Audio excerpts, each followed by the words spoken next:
Hey guys, in this video we're going to change the plastic fuel connector with the aluminium one.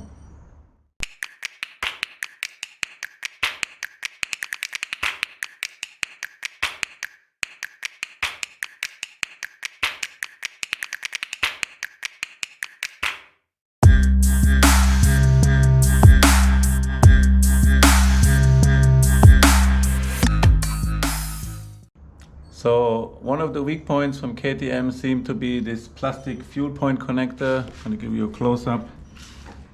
So just sits here under the tank, and you can replace these with these aluminium ones. They're a little bit stronger, don't crack quickly on an impact. So we're gonna take the seat off, take the tank off, and then I'm going to show you the next steps to replace this connector. Okay, quick update. So we have loosened the connection here. It's just a clip underneath. You loosen that connector, taking off the fairings, take off the screw inside, and I also disconnect the battery. I'm gonna check something on the electric system later, so doing this in the same time. Disconnect the air hose, and then just gonna have to take the tank out. It's loose, and when it's on the bench I'm gonna get back to you. Okay, so one more step before we can put it on the bench is to actually take the remaining benzene out of the fuel tank, because we take the hose off, so we cannot really lean it forward when we have to work on the bottom. So I'm just going to take all the remaining benzene out, and I want to show you one very important item that you should have in your bike. That's a fuel filter. Inside the gas tank is just a little sock. This one is from Twin Air. It prevents any debris that when you go to the gas station and you don't know what's in the benzene there. So if I look inside here, it's still pretty clean. You can see a little bit of black spots on the bottom, so there is something, but not too much, luckily. But you just want to prevent any kind of dirt getting into the engine, so it's good to have that. So let's take the remaining benzene out.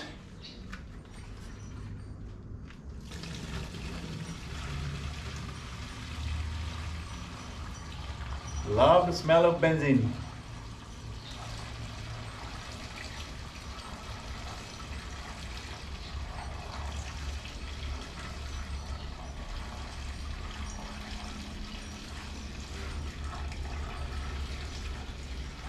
I run Benzene 95 and not any gasohol or E10 or any other fuel. I try to get as good as benzene as I can, and it's not so easy in Thailand to find a gas station that have Benzene 95. Only a few left that have it, but the bike runs so much better, so much cleaner, less ding ding ding ding ding. When you run the gasohol, it's totally different compression. You can really hear and feel it in the bike. So as long as I can find the Benzene 95, we're gonna run it. All right, let me clean that up and then we put the tank on the bench. All right, so here's the piece that we want to replace. This is the plastic connector. Here's the aluminum connector. We're just gonna need a 17 wrench and gonna loosen it up, and let's see how it looks.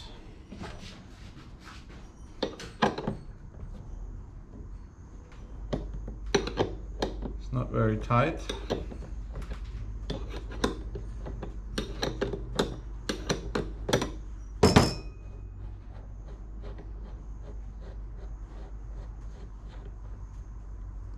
Alright, so here's a rubber sealing. On the other side is a rubber sealing. We need to put that back.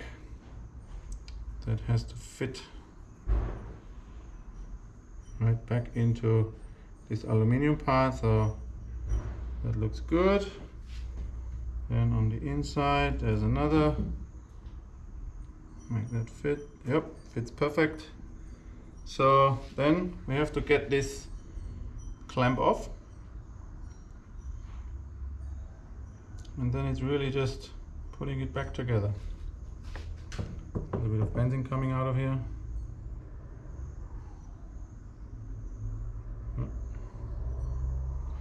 And one of the reasons they say this breaks is also because they have this notch here that will sit on the screw here, and it gives it no room to move. So when you have a crash and this locks in here, this basically cannot rotate. Yeah, if it could rotate on a crash, not much will happen. The hose is flexible, but because this plastic part is basically locked, it will break. And that's a stupid design. They used to make this from aluminum and now they change it to plastic. So not a good idea, KTM. Okay, let's take the clamp off. Okay, some good old elbow grease, and you can just open the clamp, take the plastic out, take the old hose clamp out. Make sure no dirt coming inside. The hose is a little bit dirty. I tried to clean it off, but there's a little bit remaining, so gotta be careful that we not put any dirt in there. Then we're gonna put the new, let's see, so here's a new hose clamp and the new connector. Let's put this together. Nice. So this has to go on the inside, like this.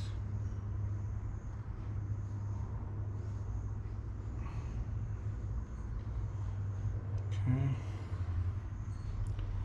I'm gonna lock the hose here. It should be out of the way. Okay. Let's lock this up. Let's see if this works. If not, put a normal clamp.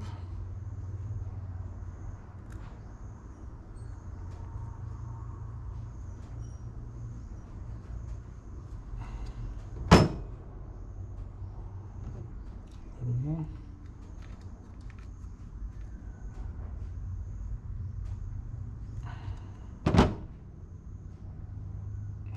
Not going anywhere.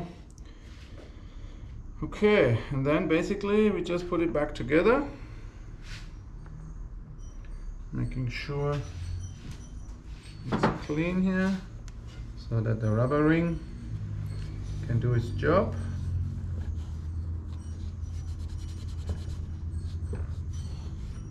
Okay. Gonna be careful with the sealing here. So to tighten it up, I will leave it a little bit loose. I can still tighten it up when it's on the bike. Just to make sure I have this position of the hose 100% correct. I might have to twist it a little bit, so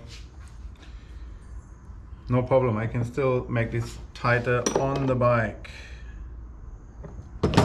And here's the connector on the other side. As you can see, this connector also has some dirt on the inside. I will definitely make sure that I clean this properly now before we build it back together. We did a lot of wet mud and river crossing riding.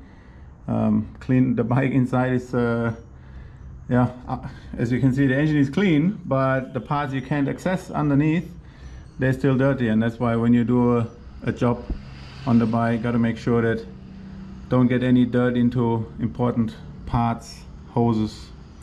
So be careful. All right. Okay, so one final check. We have connected the electric back. We have locked the screw. We have put the sock back inside the tank. We have filled in some fuel. The fender is locked again.